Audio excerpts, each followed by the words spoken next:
Okay, folks, welcome back. Back to painting for a couple hours. Anyhow, just about two. And we got to go get our game on. Get ready to go get our game on, let's put it that way. So we got this 222 done last night. Now that makes two of them. We've got some details that we still have to do to them. Customize them to make them a little bit different. And all in all, the second one went together faster than the first one. I was less apprehensive. I was less apprehensive of taking things off of the sprue and cutting them off. And, they're not bad models. I think they're trying a little too hard to try to have intricate parts that really aren't necessary. And I don't know how durable these are going to be, but anyhow, they're mostly done. Like I mentioned yesterday in the feed, the front of these vehicles are pretty barren, and I actually saw a photographic evidence yesterday that one of these had like smoke grenade launchers, which just kind of looks like a row of little tanks, almost like little scuba tanks, small ones, very small ones. And I've got an extra one from the rodent kit, so I'm going to put that on one of them. I'm thinking, and well, we can customize them later, but at this point, with a couple hours, we want to work on the JSU, and that we Agrax earth shaded yesterday. So let's put these two cute little armored cars. Actually, I want to do something even before that, and that is to finish painting the base on the T35 and glue it down. As we finished this T35 a couple of weeks ago, and I didn't have a base for it. I decided to go with this. I was going to say Plastruck, but that's not right. Evergreen Models stuff that you can get at Hobby Lobby. They happen to have it, and I picked up a sheet of it. And this is what we're going to use the larger vehicles. So I suspect this will work fine. We just need to give it kind of an extra coat on the outside so that white doesn't show. I wish it was black, not white, but it is what it is. Let's go ahead and give it the mid shade and the light shade, and then we'll let that dry and hop around here, and then we'll go to the JSU. But this is another vehicle that needs to be on this larger stand. And as a matter of fact, this size would probably work fine for it. So, all right. Let's get the dry brushingness things here.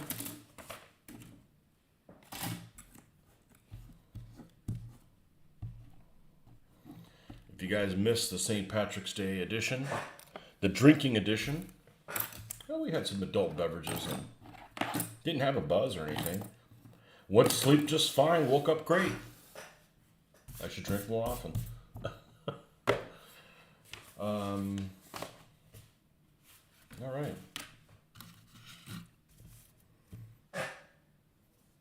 Some people would probably say that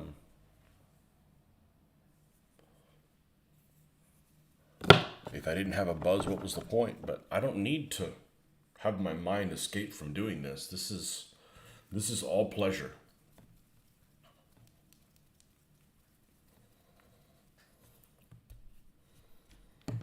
Let's do a couple things. Let's take this that has nothing on it. I'd like to build on distractions. I don't mind painting on them.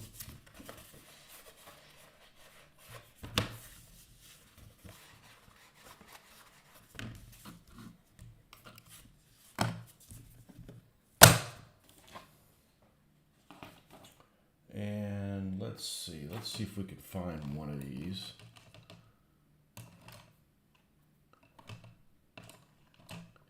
It hasn't been violated too badly.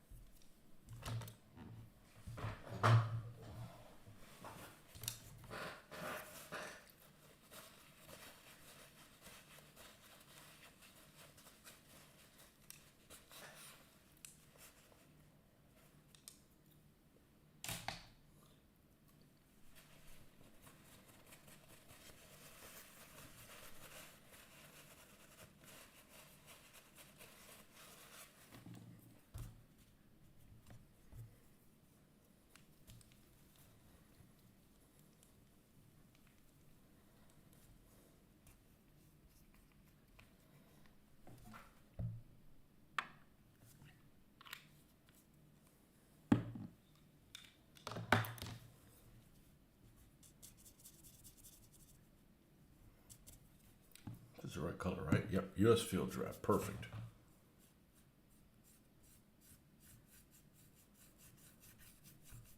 And these are the same colors that we used to dust up the tank.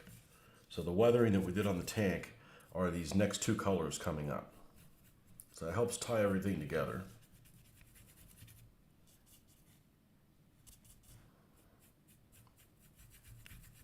Now, one thing I did for the first time here is, while this ground stuff was wet, I went ahead and pushed the vehicle into it. So there's kind of some markings of where it's going to go.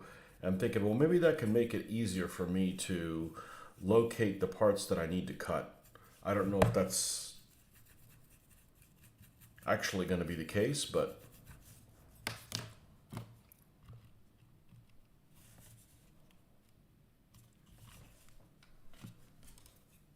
and that's all we need to do on this thing. Nothing super heavy.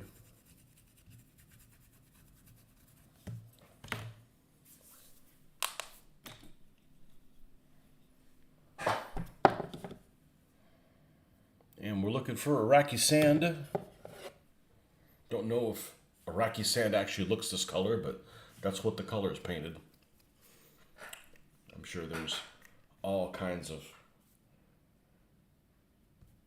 different colors of sand in Iraq. Iraq. Which one of the two is it? Maybe create your own third way of saying it.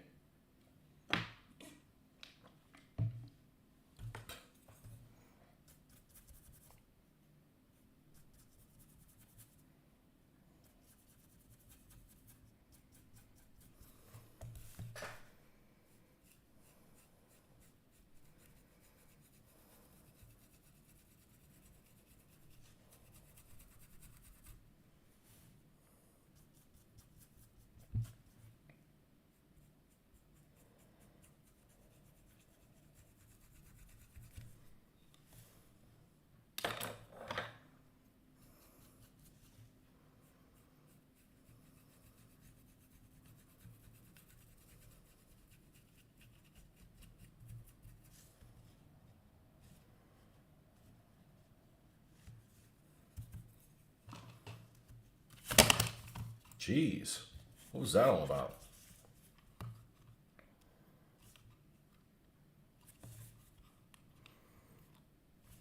It was always fumbles. All right, let's fold these things up and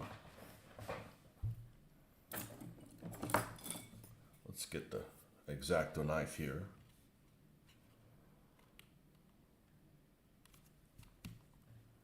I don't know if I was 100% successful on this being helpful for marking, but I know I spend way too much time doing. I spend more time on this than I should. Well, this doesn't need to be on here for starters. There we go.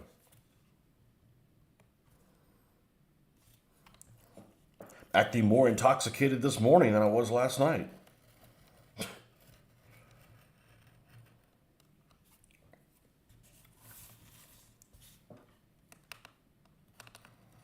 And this stuff is like a mushy cookie right now. So it should be pretty easy to dig up. What I wanted to do is have a marking for the inside, because I spend like way too much time trying to narrow down where it is. And then let's get our device. Let's put the glasses back on so I can see 3 feet from my face. Should be right here. I just look at people's work areas and I'm like, that is just strewn with problems. Because I sometimes have trouble finding stuff and it's right here, and I don't have that much chaos. So, you chaotic workshop area people, that would just be bad for me. Oh, look at this! It's white now on the bottom instead of black.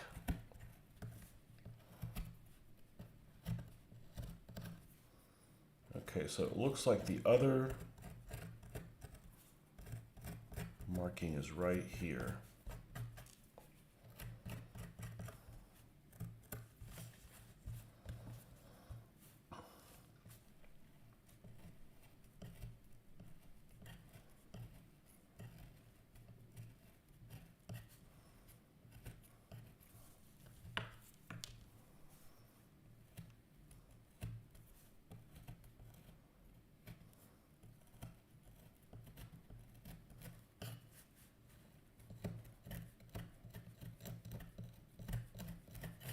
I know I'm going to have to extend this a little bit.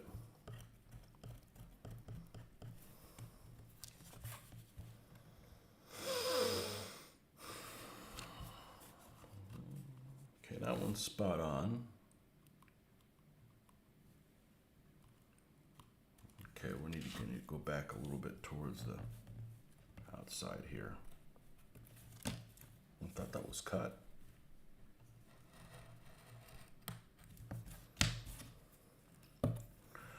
So far the system's worked really well. It just takes a little longer than I'd like. But I'm not really in a hurry when I do things. It would just be nice to spend a little less time on this and more time on something else. The build on those armored cars takes about 3 hours. And I can make it quicker, but then I could also like break apart, and it was a pleasurable experience. It's just, I don't really hold that company's stuff in as high regard as people want me to believe that it is. That's the first DML kit I've ever built, and I was kind of disappointed. You know, I expected them to be better. It wasn't bad, I just expected them to be better. As far as 1/72nd scale models,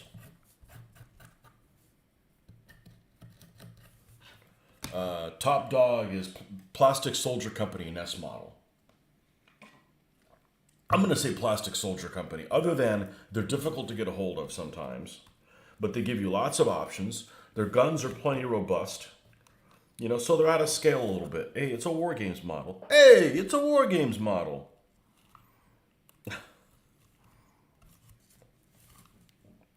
I'd rather not have to fix it. Okay, let's take a little bit off the front and the back. And the Pegasus aren't bad, but I'm telling you what, I was scared shitless. You know, when I'm taking parts off of Plastic Model Company sprue, there's enough elastic in the rubber. There's enough elastic in the plastic. It's elastic in the plastic. To, you know, I don't feel like I'm being terrorized by taking the pieces off the sprue. You know, I'm pretty careful. So if I'm being careful and I'm still kind of stressed out about it, yeah, it's a little more delicate than it should be.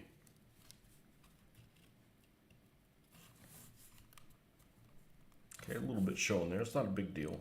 Always have to tinker. I think this is where it should be.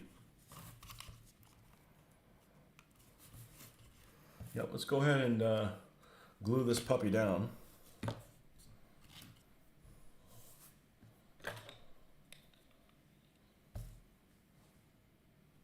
And we'll have to fight with the one epoxy that's upside down. I should go by the hardware store today and see if they got a new bottle of this. Because the tip is kaput. So I can't put it upside down, so. Okay, this one's not taking that long to put. The other one, the blue one, if you don't store it upside down, you're going to spend a long time waiting for it to get back. Alright, somehow it's sticky. But I've had these things probably 15 years and not used that much. Alright, there is a small piece of cardboard that's not complete floating around here, and that's what we end up using for the mixing thing for the epoxy. And if I don't, I may have thrown it away. You know, I got a lot of uses out of it. We're just going to cut this one up then. This cardboard is a great material and it's free. No point in throwing it away.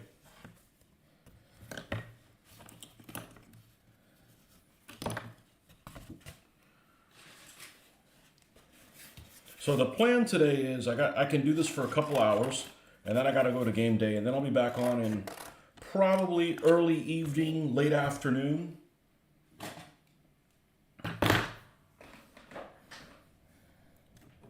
Just so you can plan if that's something that you enjoy doing, hobbying about.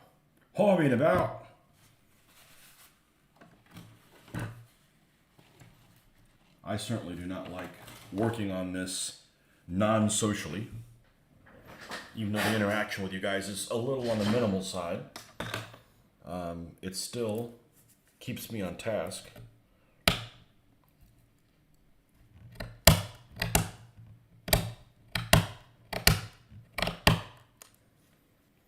And I still got a chance to, after I disconnected last night, got to play some of the Diablo 4 beta. Even though there was horror stories about waiting time in the queue, 95-minute waiting time in the queue.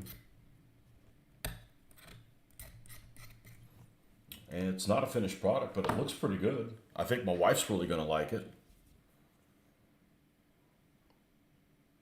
I hope there's some of this already here at the bottom. Yeah, there is. There we go. DEF CON 5-minute epoxy.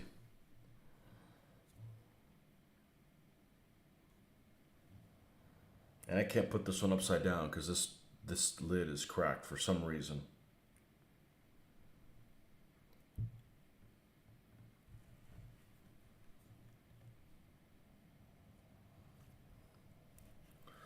It's 10:35 a.m. here in the UK. You be up insanely early.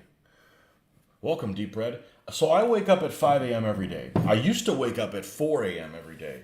And here's my reasoning. I live with other people that when they're awake, they need my attention. So I might as well paint while they're asleep. And I always dreaded like going to work, and I still don't like going to work.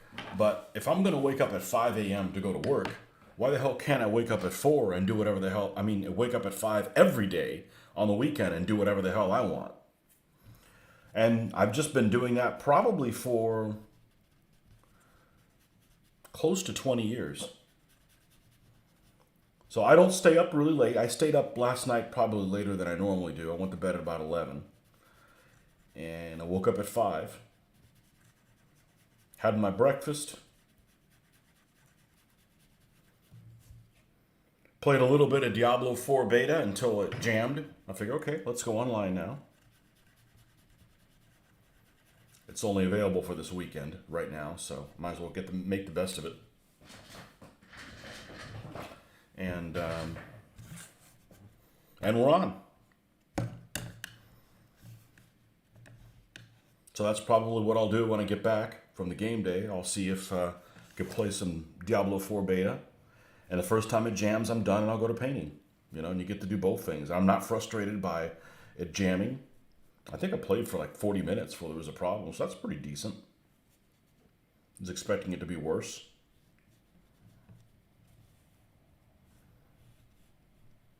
Game doesn't get fully released until the 6th of June, so. And it is the only gaming my family will do with me. Is that particular game, or that series of games.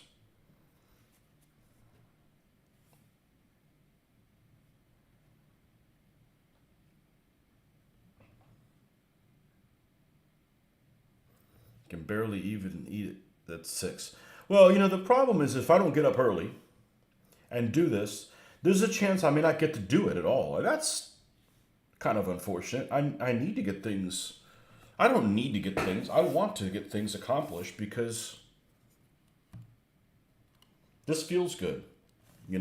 This is therapy. You start off the morning with something going well. Like people say, hey, a morning run? Well, nobody's volunteered to chase me in the morning, so I'm not running.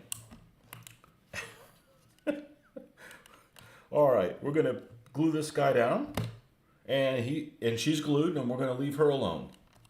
All right? For that to sit a little bit, we'll come back to her in a moment. Land Battleship. Now, that one's actually 1/87th scale. It was already pre-built, so it's not really a model. But I got it about 1992 when I used to work at a hobby store, back when Russia first opened its doors to its next stage of whatever the hell it is. And never did anything with it until last year. It's like, okay, it's too small. It's not to actual scale, but it is a huge vehicle. So I think it still looks huge, and it's either that or throw it away and not do it. So it's like, F it. It looks decent. It's nice. It's just a little undersized. So would I buy a new one now? No, absolutely not. I'd buy 1/72nd scale. I don't even like buying 1/76. I prefer 1/72nd. But when you have it, you either don't do anything with it, which is what I did for 20 years, or make the best of it. You know? All right, JSU 120. This is another thing I've had for about the same amount of time. I finished building it sometime last year. It is a model by a company called PST. It had 1,000,000 parts. There was no markings for half of them of where they go on there. It is not necessarily poor, but it does have more flash than what you normally would be used to. But the track on it's really nice. It's would I buy another one of these? No. I would buy the S model one. That they make a 2-pack of these. It's less expensive by the time you buy 2 of them, and it fits together a lot better. So, but it's not bad. Again, I had it, so might as well do something with it. So all this has is the Russian green, or as it's called now. They changed the nomenclature on it. It is now called camouflage olive green, but it's still Vallejo 894. And the formula changed slightly, but I actually did a paint comparison a couple months ago and laid the old one and the new one next to each other, and they didn't. They basically look like the same thing. So we are going to go ahead and dry brush this now. So we sprayed it black. We dry brushed this, and the whole point in dry brushing is I'm going to leave some black in the crevices. So the crevices are going to look, not a whole lot, but just some. And then we did an Agrax Earthshade wash, which of course is Games Workshop's overpriced thing that I guess I will continue to buy because it works for me. But it is overpriced. It's overpriced, and it used to be this size, which was 24 mil. 24 mil. For like $7. I think it was $6.99. And then they went to 18 mil for $7.99, or it might even be more, like $8.99. So I don't have a problem with things costing more because everything costs more, but it's a third less. Kind of a dick move. Just double it in price, but give me the same amount.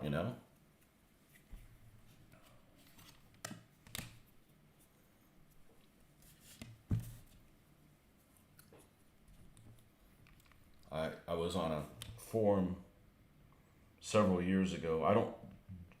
I don't post controversial things on Facebook, but it was a painting forum, and I joined it because of what the name of it was. And they were talking about Games Workshop paints, and I've got quite a few of them. I actually like their formula now. The original one is great. Then they went to the intermediate one, which I thought was terrible and dried out. And I made a comment about it. And you're GW bashing. No, I bash everybody. Because if you make a shitty product, you guys should do better than that. Especially when, and like I said, it probably happens to every company.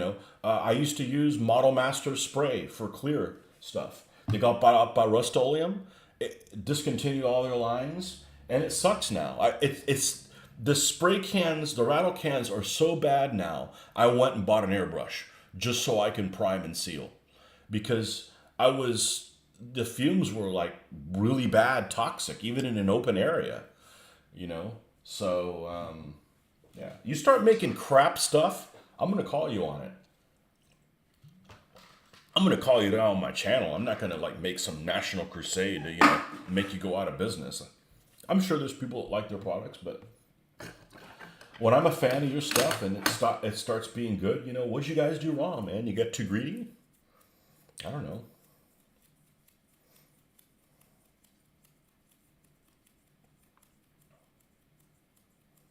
It's like restaurants now. I hate going to restaurants They're a lot more expensive than they were a couple of years ago, and the quality is garbage. All everywhere. So we're just going to take this stuff right here.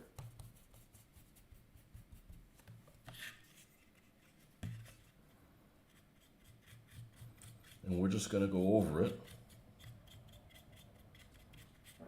leaving some of the color that we had on there before.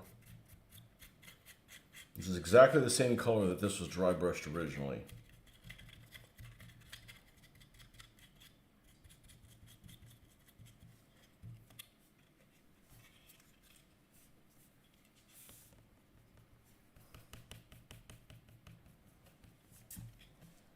I got a company I'm dealing with. I'm not going to tell you who it is, but I'm kind of unhappy with the product that I got from them.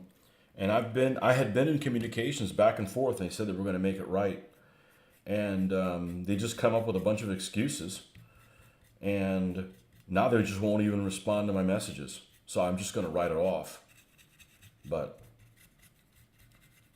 if somebody says, hey, what do you think about these guys? I'm like, I wouldn't buy anything from them. I don't need to make a video on my channel about exposing them for, it's not like they're molesting children or something like that. They're just kind of dishonorable.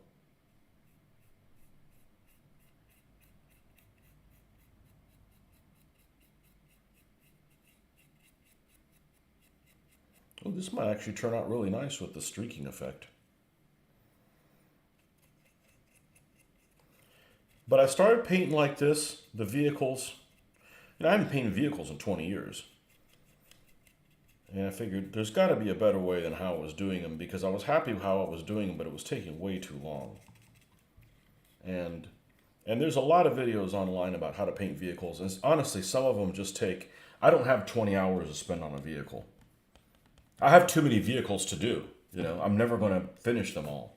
So that happy medium between the two things, and this system works for me. It's easy to replicate. They look like I want them to look. There's some people out there that paint vehicles and they look better than the real vehicle. If you put the vehicle next to their model, you'd be like, that real vehicle looks like shit. Because it does. They're that good. But I just don't have the 30 hours to do, to devote to it.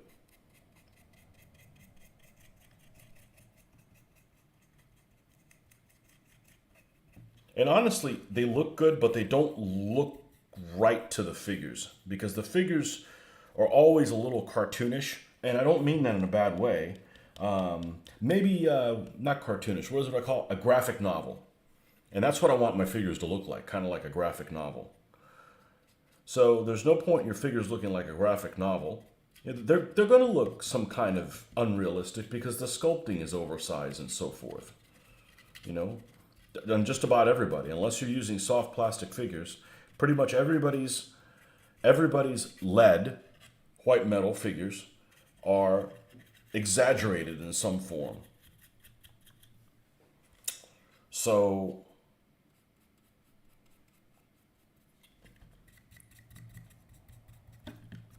I want the vehicles to look good up close. I want the vehicles to have enough contrast at playing distance, so like 3 feet away.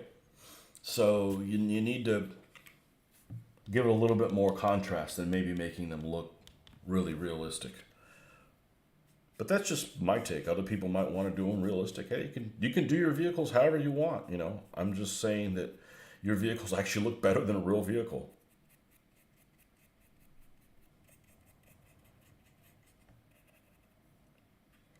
As long as you're happy with how they turn out, that's going to keep you going and going to make you want to do more hobby things.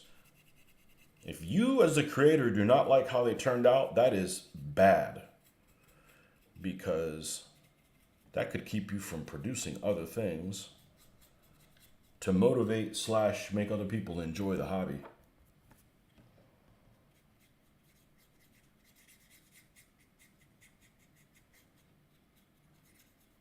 So one of the most important things for me is to not do anything that's going to keep me from getting burned out and not want to do this anymore. That's like job one. So if anything starts being a pain in the ass, you need to stop doing it before you get discouraged and not want to do this hobby. And for me, it was, I'm tired of playing games that are vague and don't inspire me to do any more painting. So that's why I've moved in this different direction. It's not that I don't want to do ancients or medievals.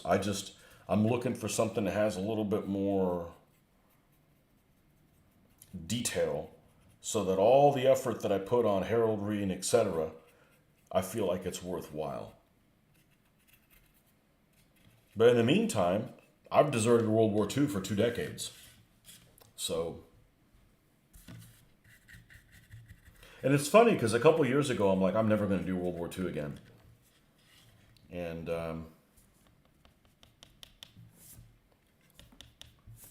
that isn't the case. I may end up soloing this. I will still do videos of it. There's no point in playing this by myself and really cool things happen and I can't share it with anybody. But I don't want to like, oh, let's just play bolt action because everybody's playing it. And I'm adding all this detail and bolt action just doesn't deserve it in my book. It's not for me.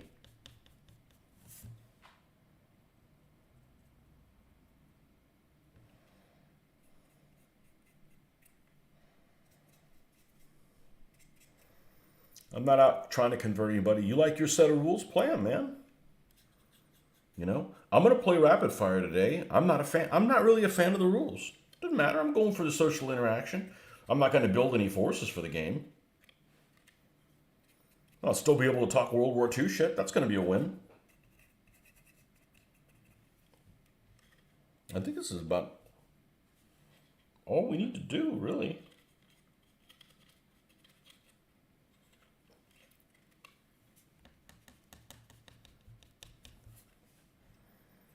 So one of the things I personally do not like in my miniatures is I don't like taking something like a powder and putting it on the vehicle, making it look ultra realistic, and it ends up going into the recesses because you're undoing all the effort that I did to make it pop. So I don't mind dry brushing, but I don't want recesses of the vehicle to be lighter than the actual body. And that's what ends up happening sometimes with powders. So I'm not a fan of that. But if other people like to do that, you know, I've seen other people do it, and sometimes it looks wonderful. I don't know how it looks 3 feet away, but to take pictures of it, it looks, like I said, better than a real vehicle. Okay, so this is the overall green color. Now we're going to take, and this is an idea that I stole from somebody else. Not really stolen.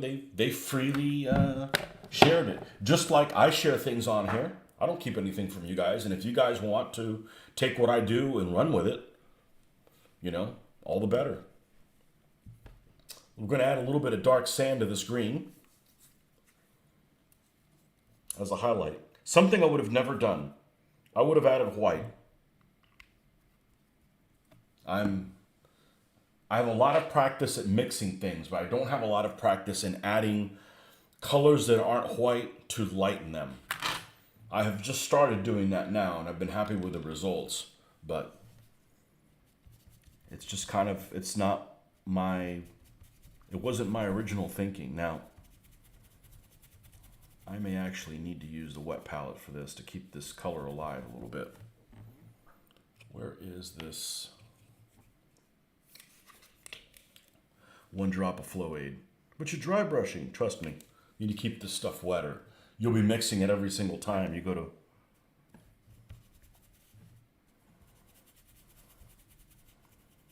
Now that may actually be a little too light for the second one, but I think this is about where we need to be. And I always start with the suspension, the running gear, because this part's going to be covered in brown shit anyways.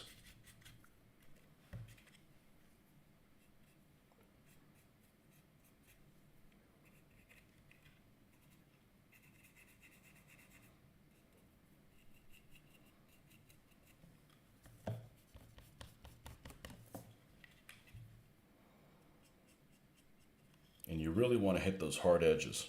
That's what's going to make this thing pop at 3 feet away.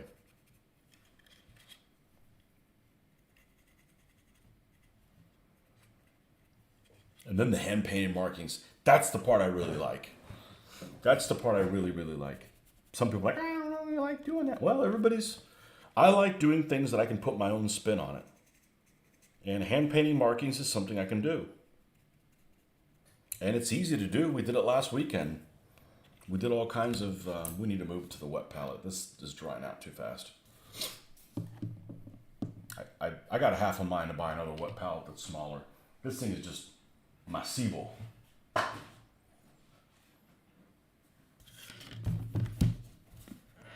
5 silent viewers. And you guys hung up from last night? Hung? What am I trying to say? Hung over from last night? I feel great. I should drink whiskey more often. I had what? Maybe 3 inches? Maybe 4? Over 4 hours or 3 hours or something like that. Never felt it. That wasn't the point.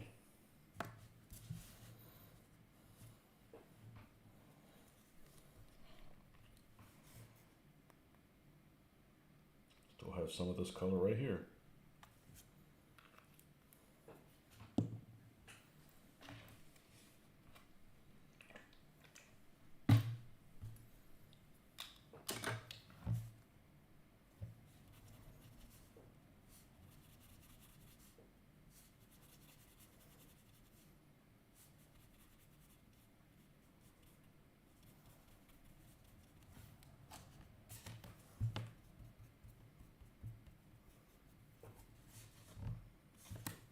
That's close. Let's add a little bit more amount of paint to it. That's about right. I'll go ahead and brush on there a little bit. All right.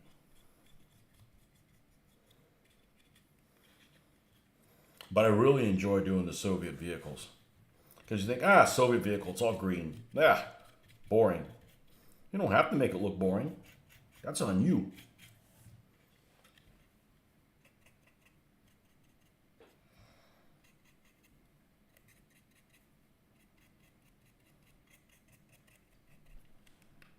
There's lots of cool Soviet vehicles.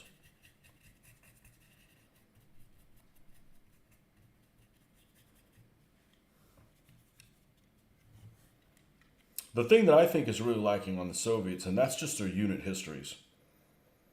You know, there just isn't there isn't the same amount of information, detail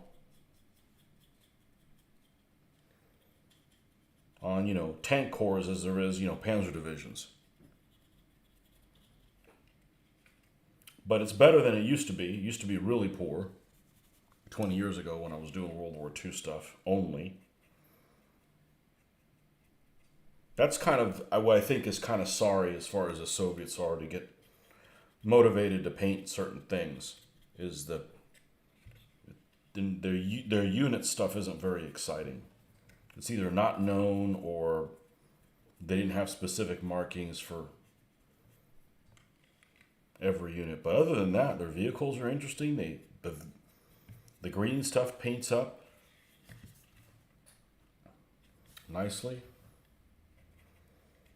I am probably going to put a white band on this thing, even though that's technically only Battle of Berlin. These guys didn't show up on the scene until late 44. And there's a portion, hey Marcus, there's a portion of 1944 where they would have had whitewash. So I don't want to do that period, because I'm not there yet. I eventually will do some whitewash vehicles, but it may be a couple years away. I don't want to get bogged down by that at this point.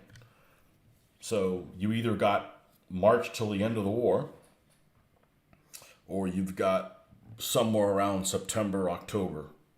It might have been in action in September.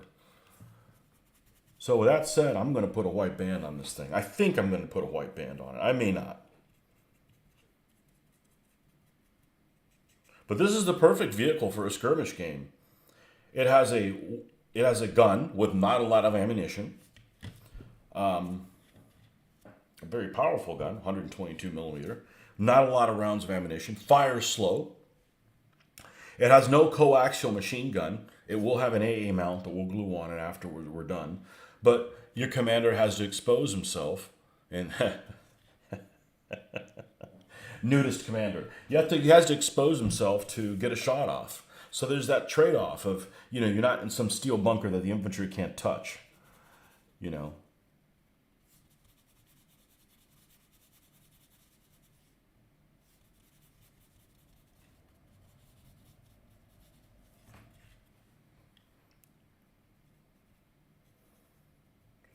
No hangover from you from last night, Marcus, huh?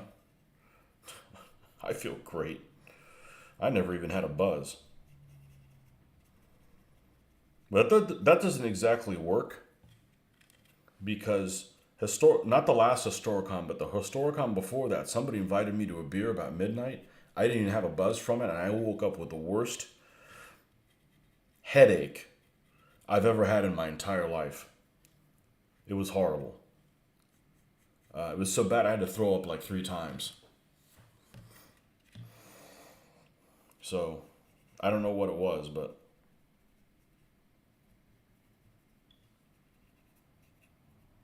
I do a hell of a lot better with hard spirits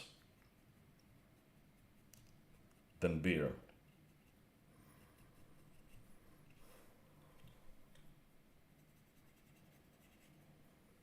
Okay. Same here, though. I stopped drinking before 7. I drank all the way till 10, but I stayed up another hour. Had to play some Diablo 4. I played until it jammed. It's beta test these 3 days, so honestly, it worked pretty well. And if you're a fan of the series, which I know you guys aren't because nobody ever listens to me that plays the video games I play. I've been playing it since Diablo 1. It feels like the same game and also a new game at the same time. It looks very promising.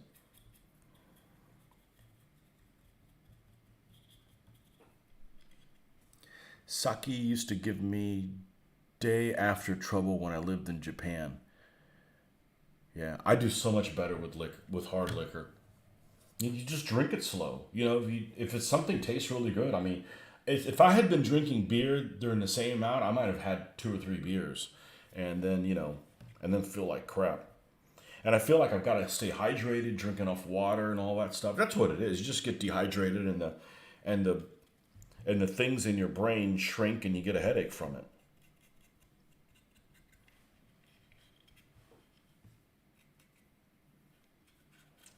I know people that I game with that drink all night long, never chase it with any water, and somehow they're alive.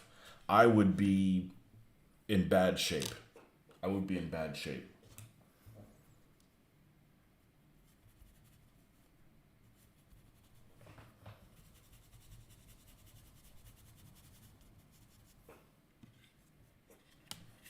I've had sake one time, and I didn't hate it.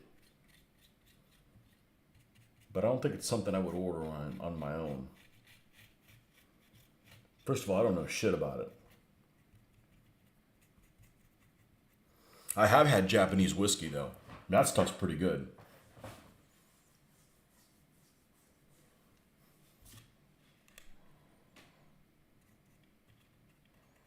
But you're not drinking Japanese whiskey on St. Patrick's Day. That ain't right.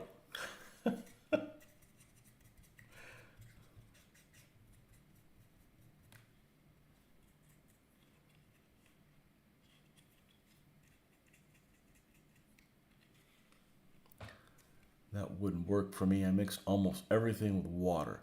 I even put ice in wine most of the time. I usually put ice in liquor. I just didn't do it last night so nobody would give me grief about it. And it didn't need it. I live in a very hot environment. And, you can't... Room temperature here might be in the 70s. You don't want to drink something that's 70 degrees. I drink everything cold. I am an ice whore, for sure. I figured I'd make an exception last night.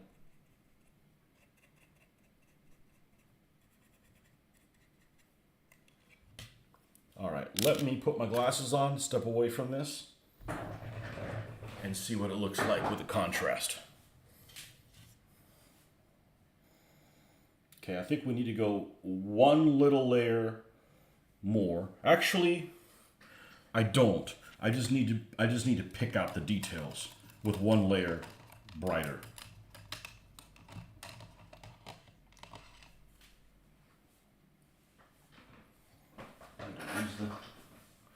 Lose the thing here. Mr. Ian, good morning. Or good afternoon for you. Good. It's lunchtime.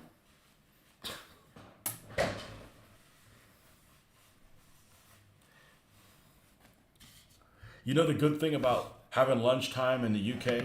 You can skip that English breakfast. I made the mistake of having that one time. And I would consider myself someone who eats most things, but there's a lot of things there that just I've not accustomed myself to eating them. Nor will I. As I did try it, and I'm like, nope.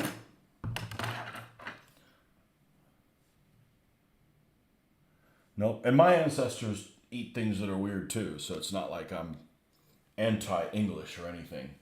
They eat things in other countries that... And not everything that's made here is worth a damn either, so... I'm not eating those black pudding, whatever the hell that is. That's... I didn't make that bet. Although I do like English bacon. I like English bacon a lot, actually. I never have it except when I'm on a cruise ship because it's not available anywhere else. But they have things on the cruise ship that cater to folks from other part of the world.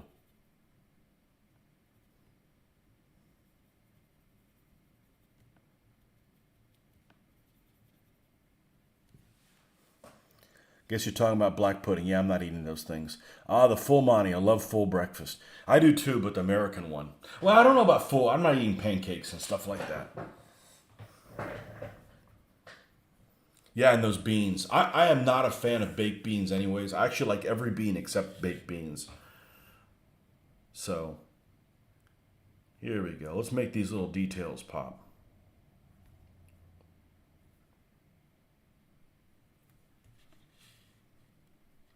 Black pudding is delicious. I must have had a really bad version of it, or it's a taste I'm just not going to acquire.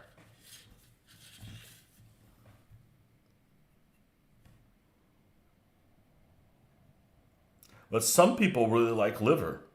Liver has a very distinct taste. I don't particularly think that it's gross. I just don't like the taste that it has at all. It's like I'm licking an anvil. It's just not for me. So,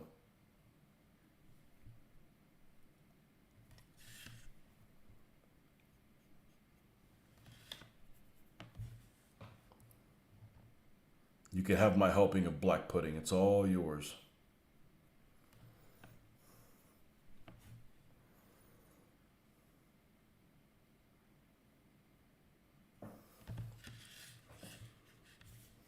You can have all my bacon that's overcooked too. I hate when they overcook bacon.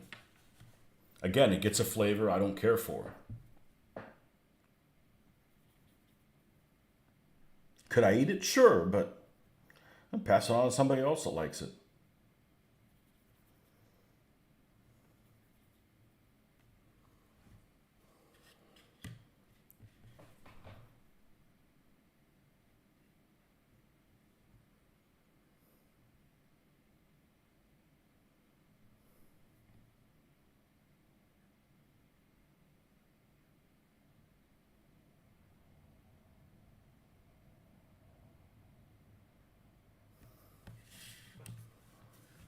Yeah.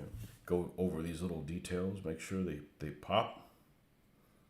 Of course, we're going to dry brush the dirt colors on there as well, but it helps having this little detail underneath that's going to make it be that much brighter. So you can see these little details a couple feet away.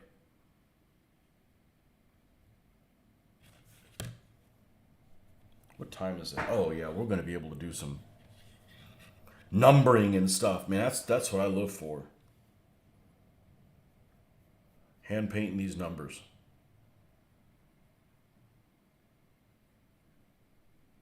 But all these vehicles that have these hard edges, including something as what's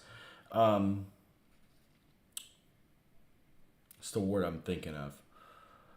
Subtle as like a Panzer II. If you look at the turret on a Panzer II, it's just not a flat slab. There's a couple little cuts in it.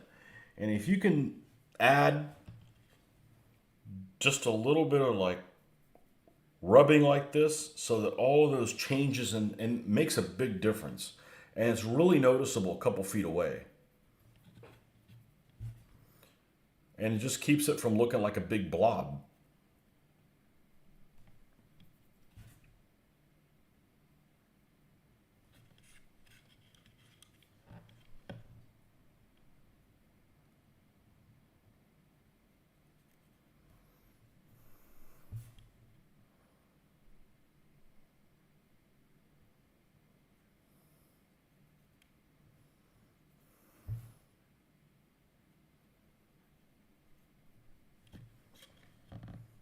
Add a little bit more substance to.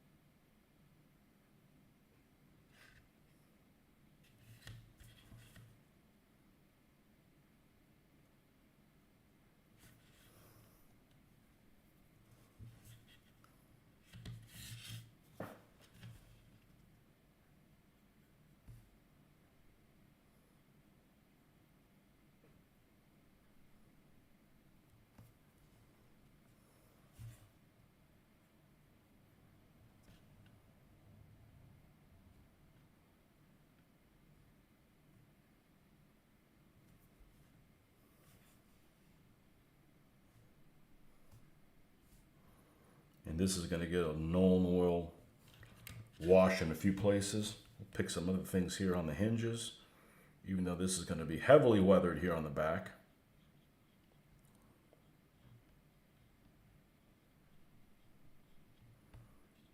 And then we'll do one of the things that I feel like I didn't steal it from anybody.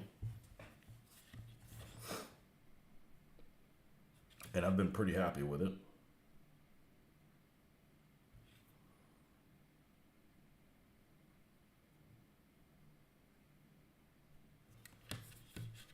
I feel like painting things in this way is very forgiving. Like if you do something that's you're not happy with it, you've got lots of chances to correct it.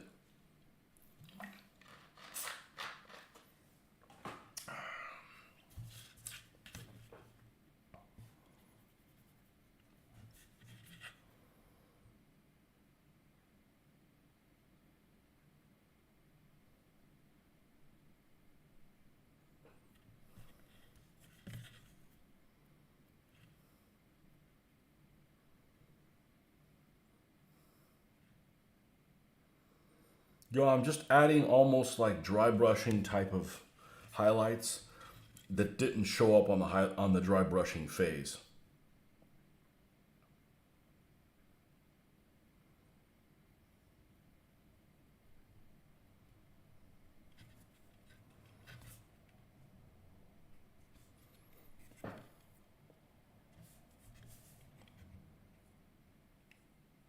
Okay, then what I like to do is I need to take something of this color and then just put almost like some discolorations or scratches on here,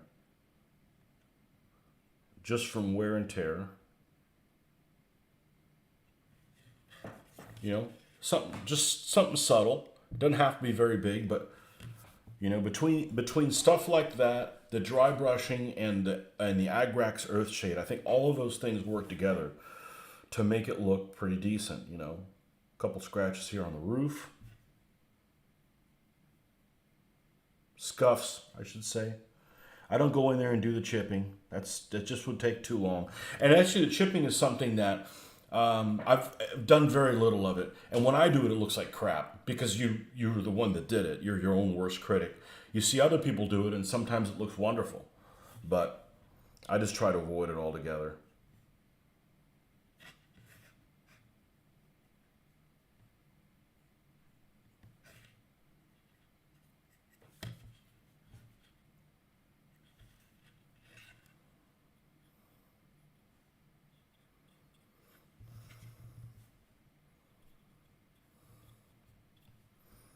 Now this one has no rubber on the running gear at all, so you know this bastard was noisy as shit.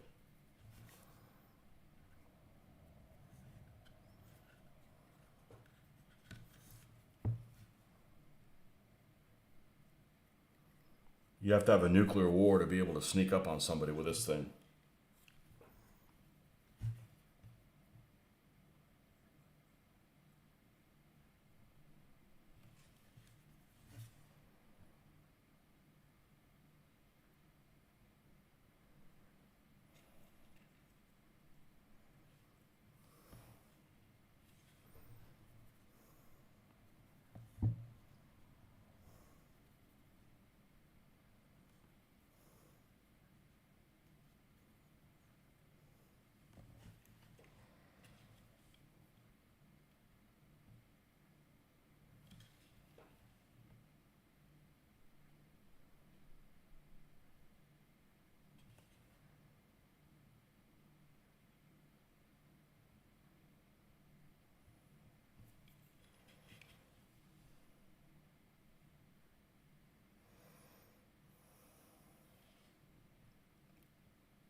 But I'm sure there's things that we each do that kind of make our own painting style unique. I know that many tools that were bolted on the side of vehicles were probably oversprayed in the green color. I don't. It's an opportunity for something that has some more detail.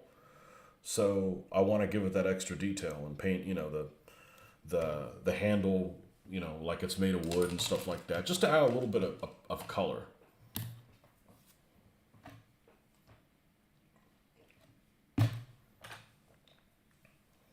All right. Let me. I'm gonna be right back. I'm not even gonna shut the volume down. I'll be right back in a moment.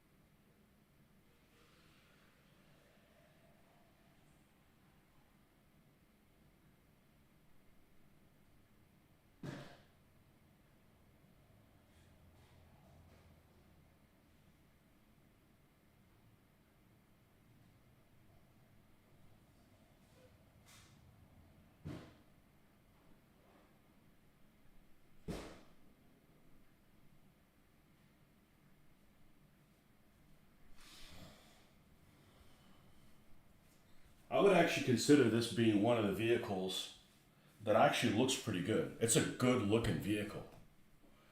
Blacker blood pudding is a breakfast delicacy in Scotland, especially those made in Stornoway, Isle of Skye. Baked beans have no place in a cooked breakfast. They're only edible with toast. The only beans I don't like. Well, you can have all my black pudding. I had blood. I did not have blood pudding. I had blood sausage one time. I got tricked into having it by my parents. Fuckers. I'm never gonna forget that. No wonder it tasted like a freaking scab. No.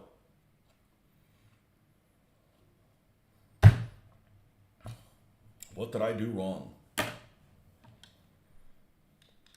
Baked beans are the only baked beans I don't like.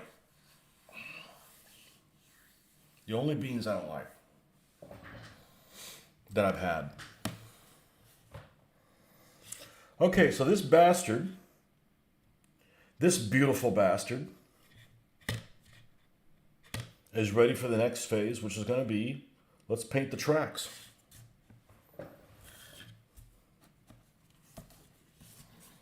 And what I like to use as the base color for the tracks is German Camouflage Black Brown. It used to be called SS Camo Black.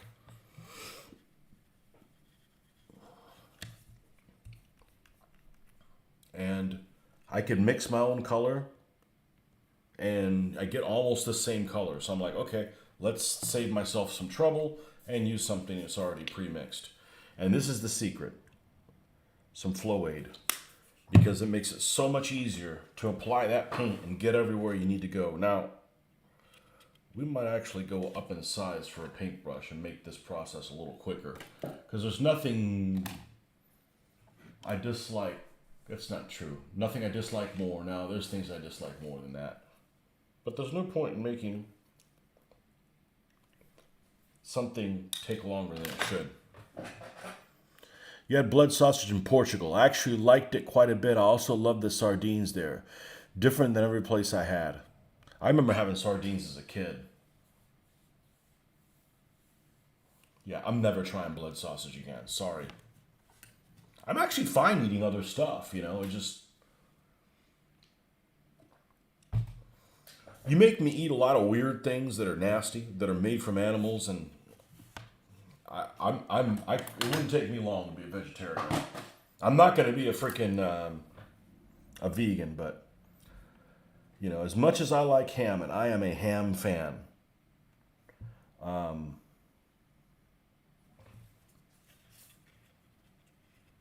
Start thinking about that stuff too much, and it's pretty nasty.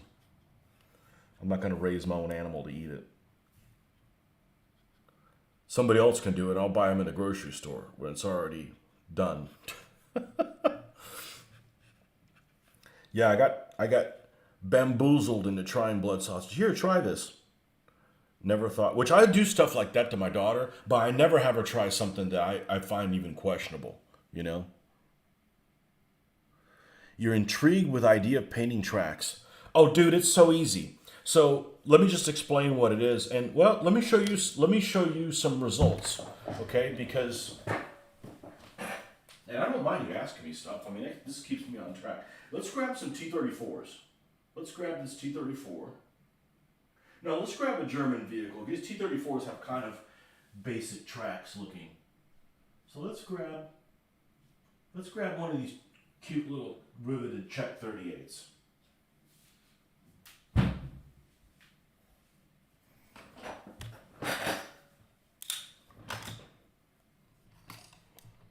And all I do is, man, the lighting in here is piss poor. It really is.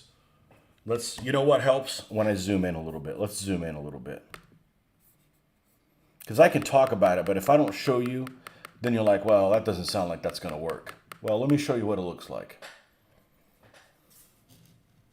And it's super easy. I don't like rusty red tracks, okay? Because, yes, they are rusty, but they get mud in them. And they're running over, things are going to rust and they're going to look orange on places that don't move. All of these tracks have to move, otherwise they would be sealed, right? So I just take this, this really dark brown, paint the tracks completely dark brown, and then dry brush the two colors I dry brush on the base color. So I dry brush these two colors on it, and that's what you end up with. And I think it works.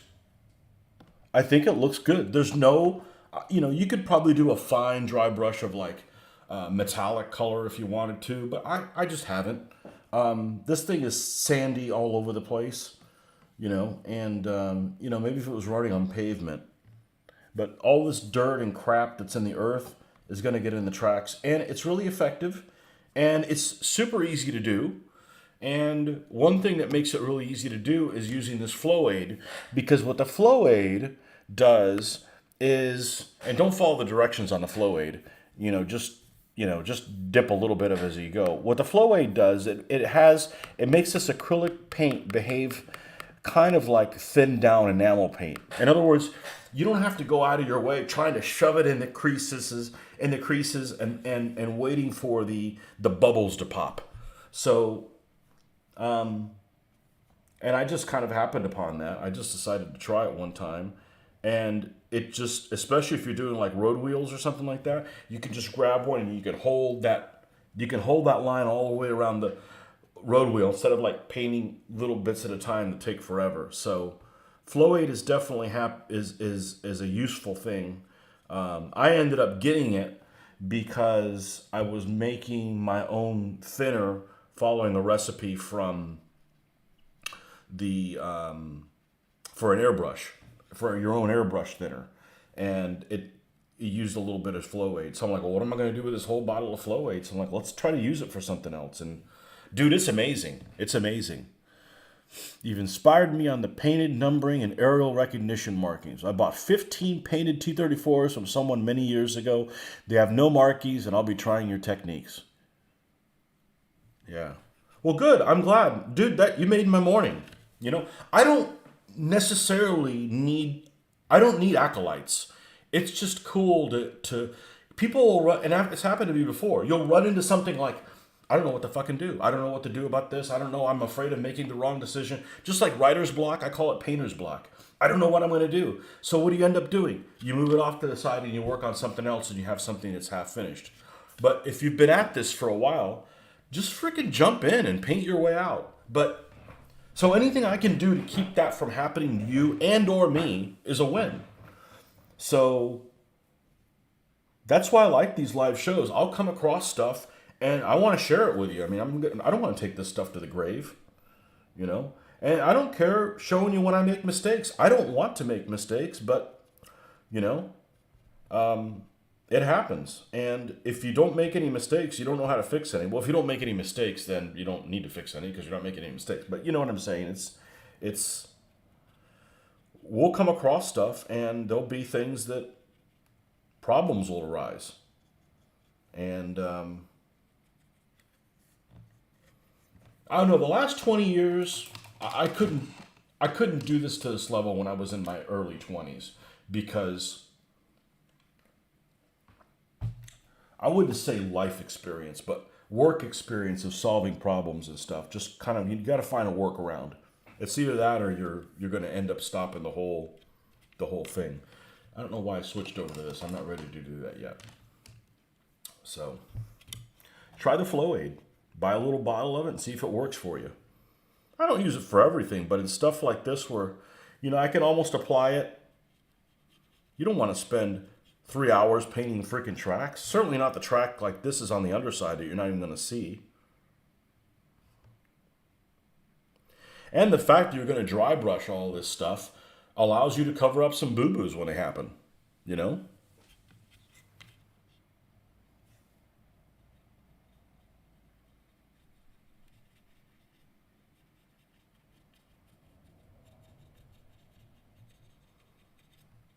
I'm I'm perfectly happy buying decals, and I'll still do decals like if I'm doing like German numbers like this because they used a stencil and they're very neat. But I'll paint the crosses on. But the thing about the decals is a couple different things. I had a bad experience last year buying a set of German decals from a German company. And normally when I hear, oh, this is made in Germany, oh, that's like the best. Bullshit. There's a reason why they didn't win the war, okay? Well, there's many reasons why they didn't win the war. This particular decal sheet, although it was extensive, it was a decal sheet that was about the size of this instructions. It was all one decal. So it wasn't like you could cut off this little decal here in the corner and it would just have decals around the area. The entire thing is one big decal sheet. So when you're done, you cut it off like in a square. You have a square that's the whole decal. And they were super thick. And I'm like, okay, I can't do all of this work on a vehicle, be happy with it, and put the decal on, and I'm pissed off. Now, with that said, that's the only set of decals that I've had a bad experience with. Ones that are made in the Ukraine, Russia, all the other ones, microscale ones, they all were good. It was just that particular brand. I bought another set of German decals from a company called Model Blau. Those were excellent. It was just the Peddinghaus ones. I do not recommend you get Peddinghaus decals. And it's a shame because they have an extensive library of vehicles that they can do. They have a lot of decals, but they're way too thick and they all come in as one decal. Even with all the microsol in the world, I couldn't reduce them. So, anyhow, I decided by the time you find the decal that you want and you get it and it's in the right scale and you pay for shipping, you've spent more than the tank is. And that just doesn't make any sense. And it's not that I'm trying to be frugal, it just doesn't make sense, you know?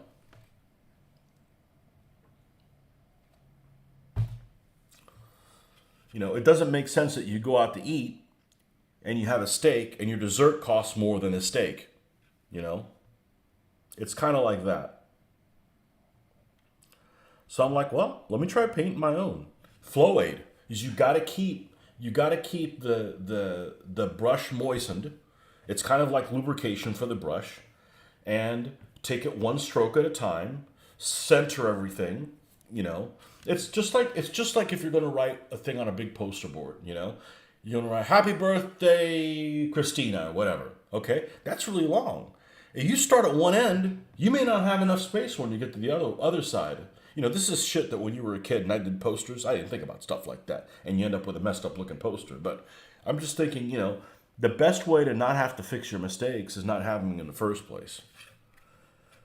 You know, because I can fix boo-boos and stuff with paint, but that just takes time. I could be working on something productive and moving forward. Again, the whole point in this hobby is don't get discouraged.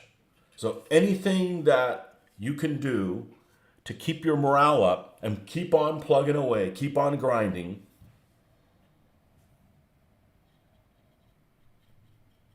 is what I want to focus on. And that's about done. I'm not worried about the other side. These guys are going to be on. If it was visible, I'd worry about it. I don't cut a lot of corners, but when I find a corner to cut, I'll try to do it. That's more time I can spend on something else.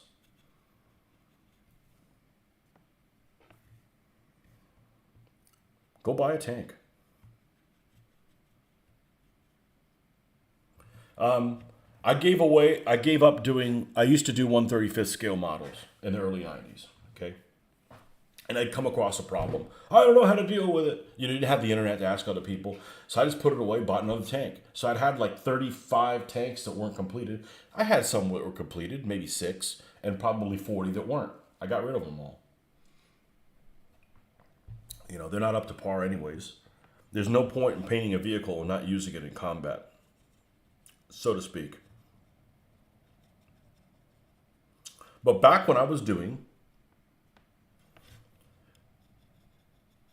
German vehicles in the 90s and we didn't have the internet, or it wasn't usable like it is now, I'm looking for a paint scheme. The first place I'm going is the internet. Very first. That doesn't mean everything there is correct, but it gives you, that's kind of my starting inspiration. But there was not a thing where people were adding blue to Panzer Gray. You just bought Panzer Gray right out of the bottle and you just went with it. That's what you got. So I started seeing this little hint of blue in the Panzer Gray, and I really like it. And I'm like, well, how the hell am I going to do that? And I kind of hit upon doing that dry brush of the Luftwaffe blue after I'm done with the Panzer Gray, and it works for me. I'm really happy with the results. It turned out how I wanted it. This is it right here. It turned out how I wanted it to look. And, you know, ultimately, that's what's going to keep you going. You need to be happy with what you came up with, or otherwise you're going to be like, I don't like how these turn out, I'm not going to do them anymore. And then you go back to, you know, playing whatever video games or whatever the hell else you do for a hobby, you know. But I don't want to get demotivated, because when I'm done with this, I'm in a, whatever hobby stuff, I'm in a good mood.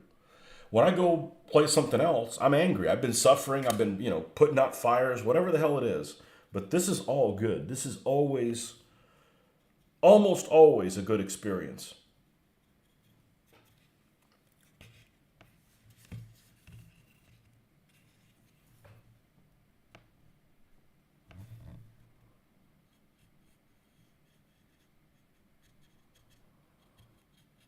But I haven't always been disciplined like this. And it feels freaking good to be disciplined like this.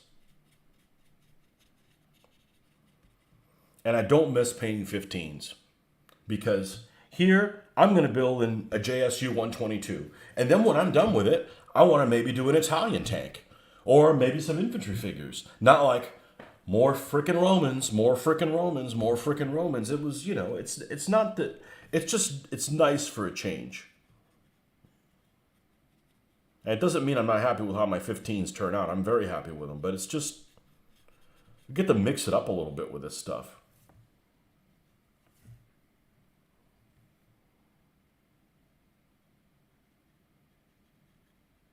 Die-cast vehicles. Did you see the 2 die-cast vehicles that I painted? I got these from an estate sale. These things were plastic looking, bright, and bright-ass white. They literally had no shading in it all. And I used this method to paint them. And although they are kind of basic in that they're, not fancy models or anything, I think they turned out really well. Oh, I always have to move it the wrong way. I have to do everything kind of in mirror image. These are die-cast models. Yeah, you can tell they're maybe the tires aren't, maybe the wheels aren't 100% accurate, but it does have the right pattern of waffle tracks. So there's that. And I personally like the tanks on bases, the vehicles on bases. It allows me to put a magnet on them, so for transport, they keep from moving around. And it gives you a little bit of the groundwork that you can kind of see. Think of it as a really tiny diorama. And you'll have colors here that will splash up and weather the vehicle so it ties it all in together. But I also have seen vehicles that aren't based, and they're okay too. I just choose to base them. So, anyhow.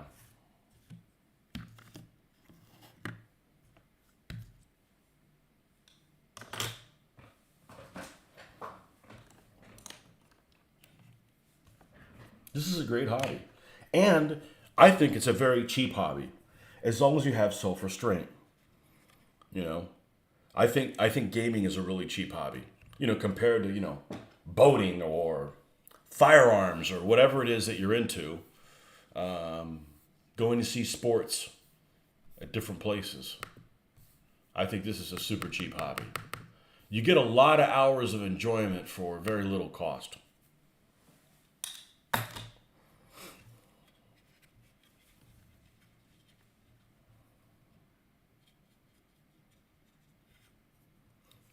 Boating. That's out of control. The fact that a boat that is made out of fiberglass costs twice as much as my vehicle is just stupid. That just doesn't make any sense. That's like, I'm never gonna have one. I want to go. I want to go. What do you call that? That we like to do? Scalloping. I love going scalloping. I'll charter a boat once a year. F that.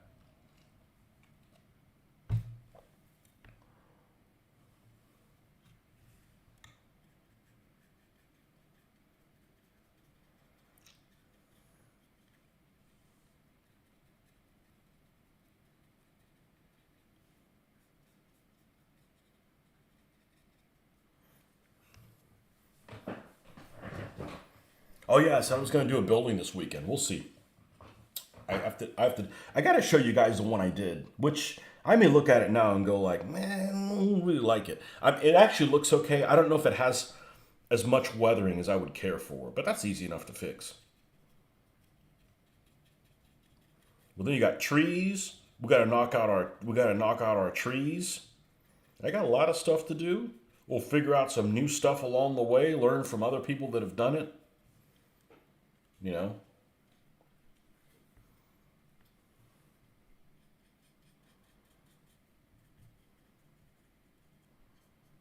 I don't have all the answers, but I've figured some stuff out along the way. I don't mind sharing that. It's not like I'm going to write a book or something and I want to sell copies of the book. I don't give a shit. I want to stay on task.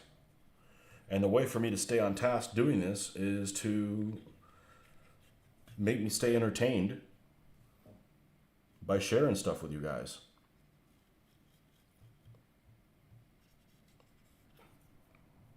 Now, we're not going to weather the tracks just yet, but we do want to get the base color of the track. I'm not bothered painting the bottom there. That's all going to be in goop. That's a waste of paint.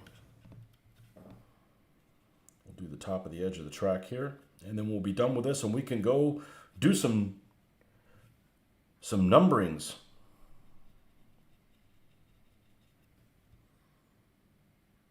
Oh, cool. You're still working on your Patrick miniature set. Man, I've been tempted to pull the trigger on so much stuff. Have you seen, did I show you that one manufacturer? I don't know who it is. Well, Patrick Miniatures shipping is actually decent, and they're come from Germany. But everything that comes from the UK is just expensive as shit. It didn't used to be that way, and you know it's not going to go back. Now, the company I'm looking at, it's like they're shipping $17, but it's $17 no matter what you order. But I'm a person that, I want to work on this, so let's order that, not order 20 things, because if I get too many things that I'm working on, I know me and I will lose interest. I'll be like, I don't know what to do next, so I won't do anything of it at all. I will just procrastinate my way out of it. So I'm actually surprised that having bought as many T-34s as I did, that hasn't happened yet. But I've really tried to stay pretty disciplined about it. But that's done. And that's the only thing else that we need to do on that before we do the numbering. So let's get these other guys out of the way here. Mr. White, welcome. Battle honors. There's that company that I'm thinking of. They make like an Italian village, and it's all one piece. I mean, it must be like a 2x2 thing, and it's freaking gorgeous. But I don't deserve that yet. I need to be this comfortable with that buildings I have before I'm going to go and jump on something and spend a couple $100 on that village. So I've got to earn it, because I don't want to buy something like that and then either not do anything with it, or worse, be unhappy with how it turns out. So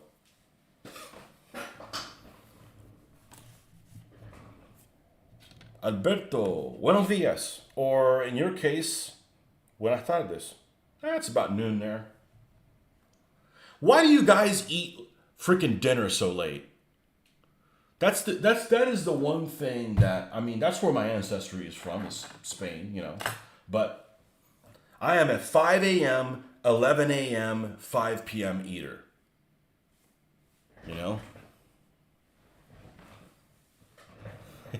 It's true, everything I say. I make mistakes. Sometimes I say something and I don't mean it, just because sometimes my mouth is going faster than my brain. I don't actively go to try to, to lie to people. I'd make a terrible salesperson, unless it was a product I really believed in. I'd also make a terrible attorney. Sorry, dude, I think you're guilty. I'm gonna tie the rope myself. Wait, but you're supposed to represent me. Yeah, but you're a bad guy. Sorry. No, I think you really did do those things to those kids. You're gonna hang right now. Yeah, I wouldn't be good at that stuff. I have no problem sleeping at night.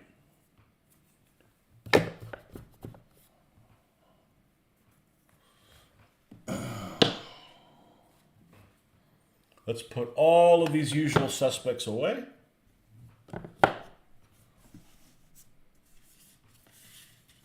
And there is two. We're going to go to the computer. Let's go with a real mouse, not this half-ass. I'm not a fan of the touchpads. I'm not. Where'd she go? Down here. And let me show you a couple of versions of this vehicle that we're going to do one of them. And I think I want to do the more complicated one. I think that this thing is just going to look freaking awesome. So I'm a big fan of Google image searches. So you just get on Google and type JSU 122, hit it, and then click images. And blammo, there's actually a lot of inspiration for this vehicle. Now, one thing I do not put Polish markings on. I don't do Czechoslovakian liberation vehicles. I do not do Polish liberation vehicles. If the Soviets really wanted to liberate Poland, they wouldn't have done what they did. That's a dick move. So I don't do those vehicles. Just like I don't paint Einsatzgruppen. They're just some things I just don't want to paint. I don't actually have any SS either painted. So, so there is this vehicle that is just salivatingly good looking. How this person painted it. And I just feel like I need to do my version of it. And but it does have a Berlin stripe on it. Now let me make sure if everything is out of the way where I can do that. Okay, that goes between that. Oh shit, it goes behind the shovel. Well, we can modify it a little bit. We can also do the number a little different. All right, so let's go ahead and save this image.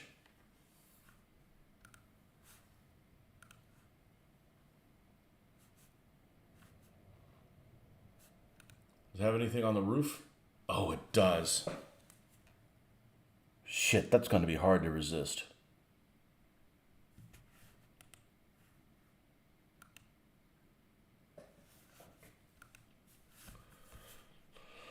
Oh, man. Because that's a challenge. That's a challenge, so I'm up for a challenge. Let's save this one as well. We got both sides of the vehicle.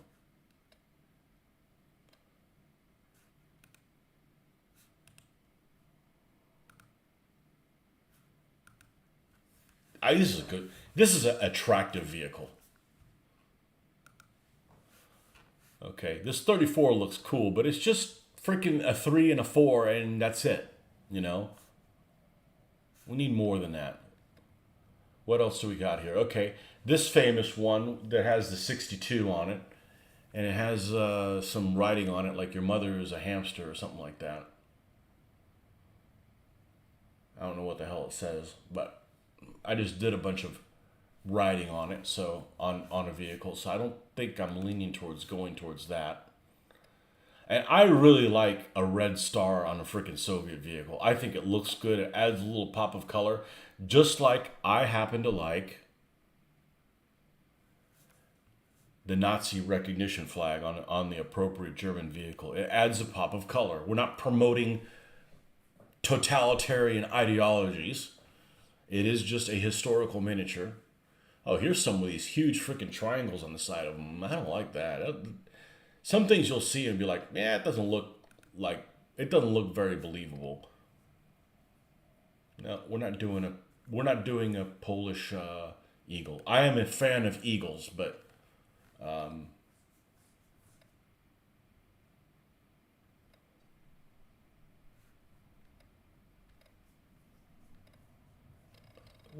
I bet there's a link to, yeah. There's this place called Tank Encyclopedia that actually has a lot of inspirational stuff on it.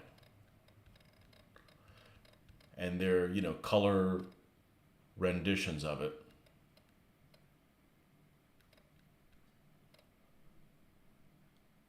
ISU Summer 1944. Well, that one looks cool.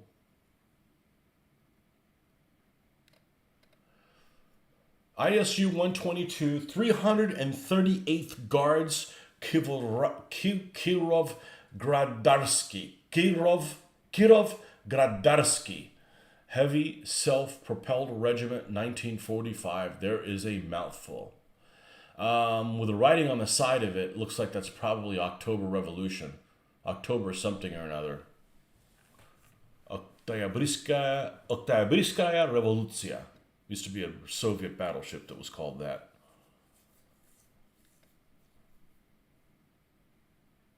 Here's one that's Berlin, 1945. Okay, so I think what we're going to do is we're going to chart our own path. We're going to take some of these things that we've seen, but we're going to put our own number on it, because the number that's on this particular vehicle, and I'll put it up here in a second, is just too big a freaking number.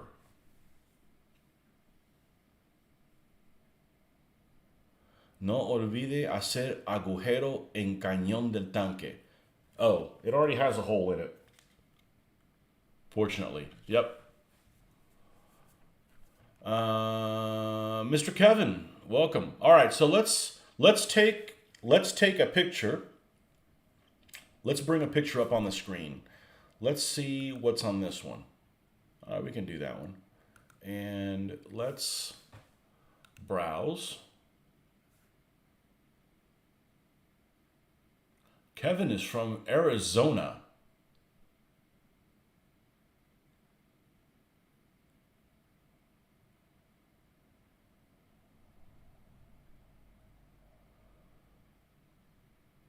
Where I would not do well because of how dry it is.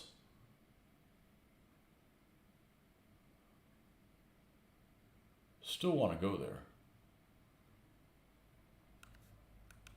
This is the motor. This is the incredible finished model that somebody did. Actually, let's change it to a different picture. Let's change it to a different picture, because the other picture actually shows it from 3/4 view from the roof.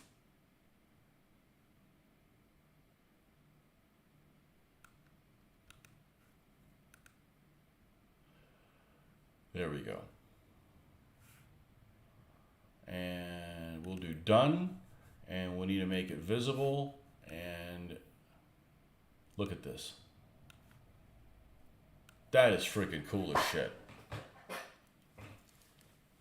Now, the stripes were typically a Berlin, Battle of Berlin type thing.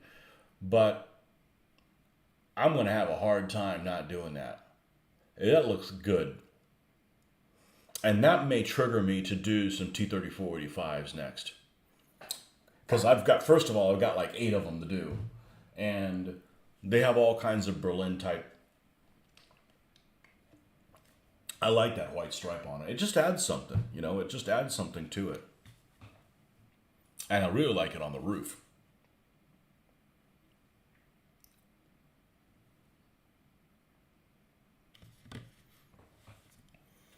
All right, so let's put this up in the corner.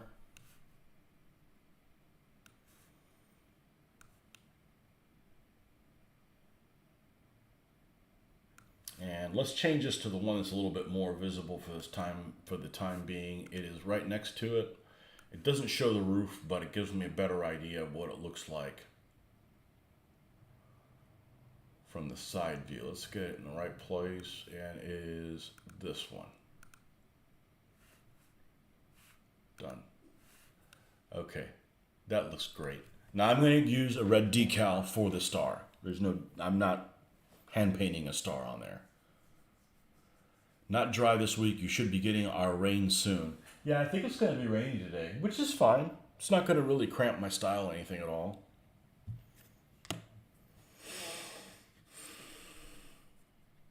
We're going to start off with a number first.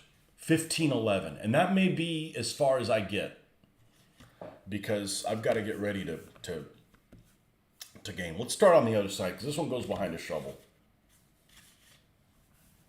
1511. That's a high freaking number.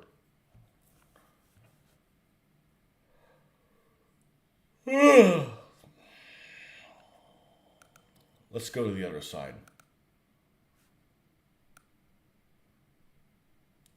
Yeah, I'm not going to be able to finish this task in the time that we have, unfortunately. But we will be back on later today. I am really bad at organizing my pictures. I'll just throw them in a file. I won't. Does it not have any grab handles on that side, or they're underneath it? 1511. All right. All right. Let's get some white. See if we can at least do the 1511 part.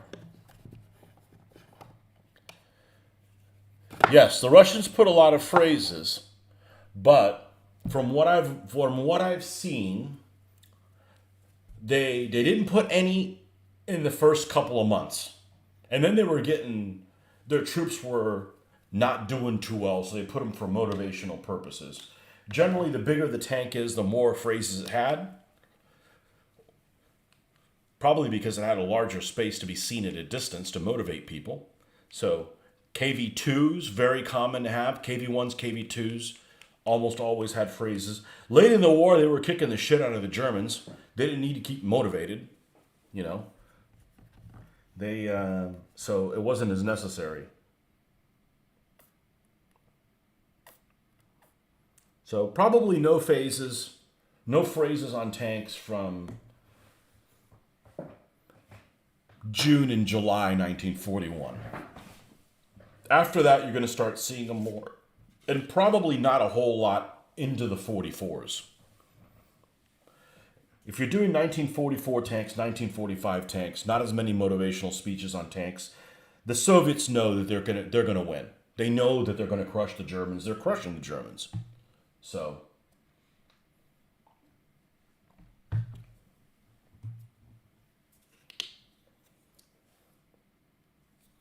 the advancing Soviet armies can already taste the German women, that they're gonna pay them back for all the brutality that they caused. Pay back in kind. So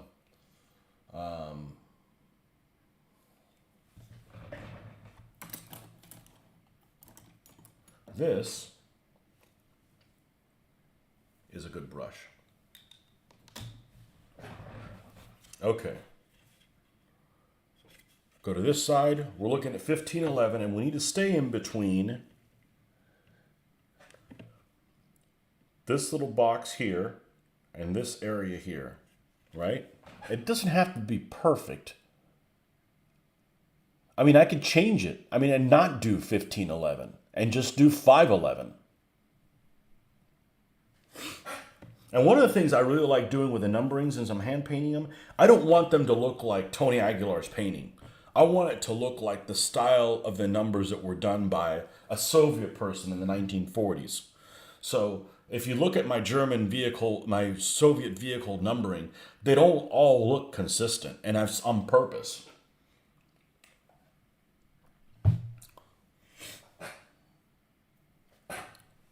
There is another vehicle here that had a lower number. Let's see, under my pictures.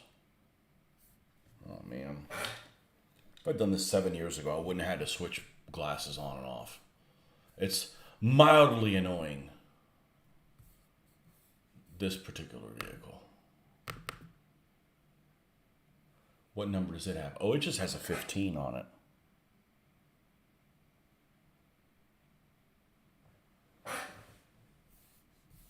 Okay, but it's done in a different style.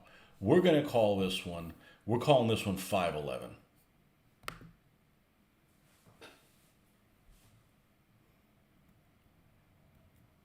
Saw a video a while back. Some village had a 152 sitting there. Peeps changed the hoses, put fuel in it, started up, and drove on the flatbed. Well, they might have just fooled you and wanted you to think that that's how easy it was. There's a lot of fake shit on the internet. I think it would be cool to find some Soviet vehicle in a swamp and fix it up. However, I don't really want to be inside of any vehicle. It's extremely cramped. Even the largest vehicle is extremely cramped for my taste. They had a show on the History Channel a long time ago when we had the History Channel I believe it was called Tank Overhaul. And they only made 4 or 5 episodes of it. And they did an elephant, fixing it up, for the museum. They did a Hellcat. I want to say that they did a Firefly, something like that. I think that was the Sherman they did. And I thought it was really interesting.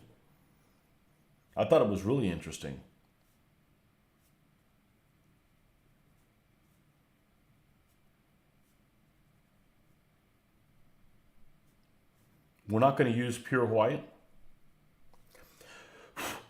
No, that's not what I wanted to do. I wanted to get all this fuzz. There's dust everywhere. And if it's been sitting for a while, the dust actually on this white background almost looks like it's like dark blue. These little lint things. All right, so we want to make sure that we have this, the consistency that we're happy with. Oh, well, we need to make this smaller. You're not going to be able to see dick. And let's put it down here.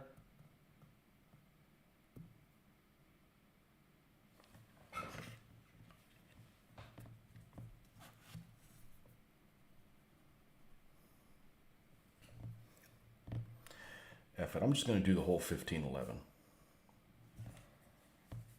So we got 4 numbers, 3 of them being particularly skinny.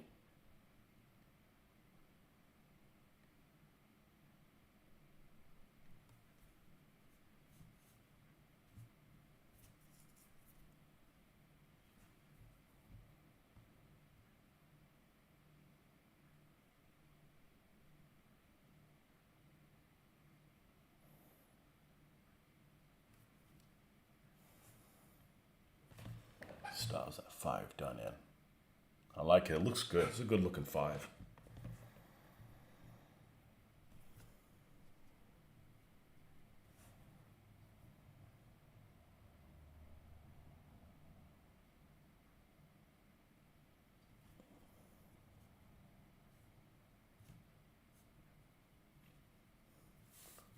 You have nice handwriting for a communist. Said it before. All my Soviets are communist. All my Germans are Nazis. Keeps me from getting into trouble.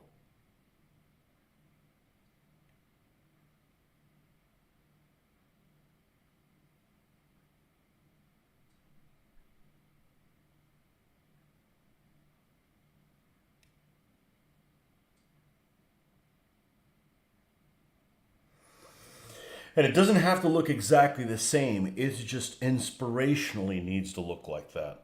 And that is a killer freaking 5. That 5 is going to look great. Did they not do a Panther 2? I don't remember. I liked the show, though. Wasn't a panther they found in some German's basement a couple years ago? Yeah. He got fined out his ass for that. I hope they just took it to a museum.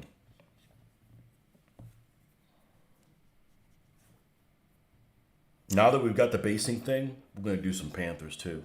I always liked the way that tank looked.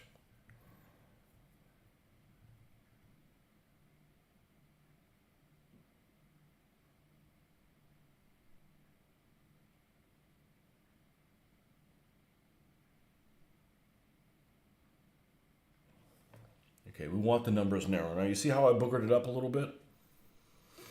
That's just easy enough to do because we've got some of this green.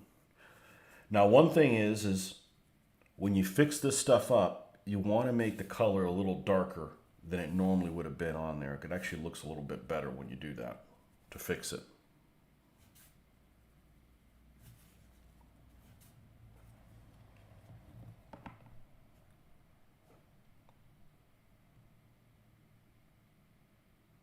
And I normally do the above head view on this, but I'm kind of pressed for time to get this done now before I go. And then we'll do the 1511 on the same way. Okay, it looks like the 1 starts at the gap between the 2 handles, so we'll try to do the same thing over here.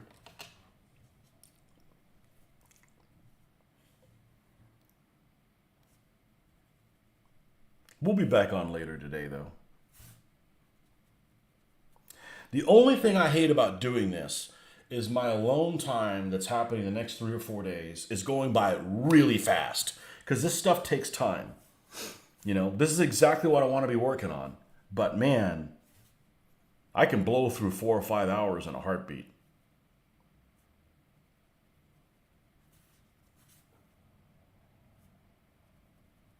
That's the only thing I don't like about this.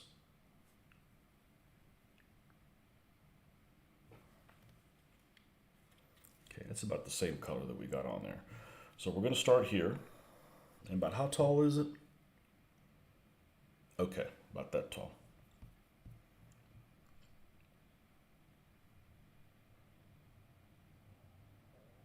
See, you need to make sure the paint doesn't dry on there.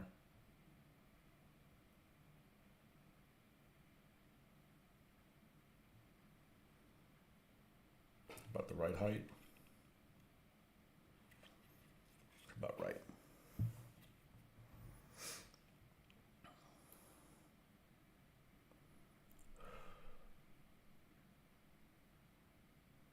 Yeah, see the surface here, it's not sliding across it smoothly.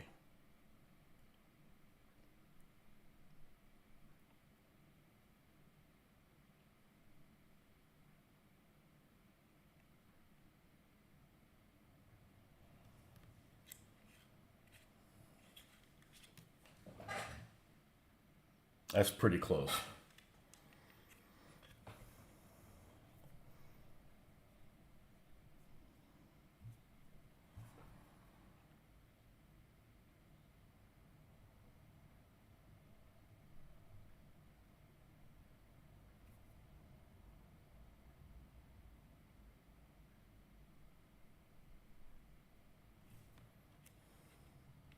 Okay, so we got 1511 on that side, 1511 on that side.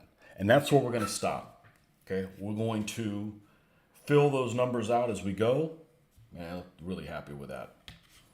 And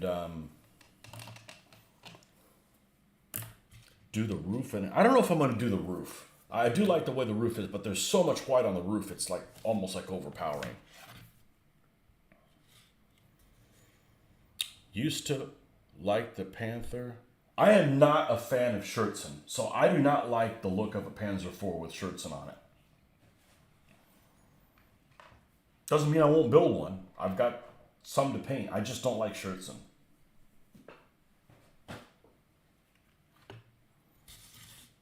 Okay, that's where we're going to cut off. I got to get ready for the game day, and which won't be all day, and then I'll be back on later on, and we can finish the JSU. But until next time, see you guys later.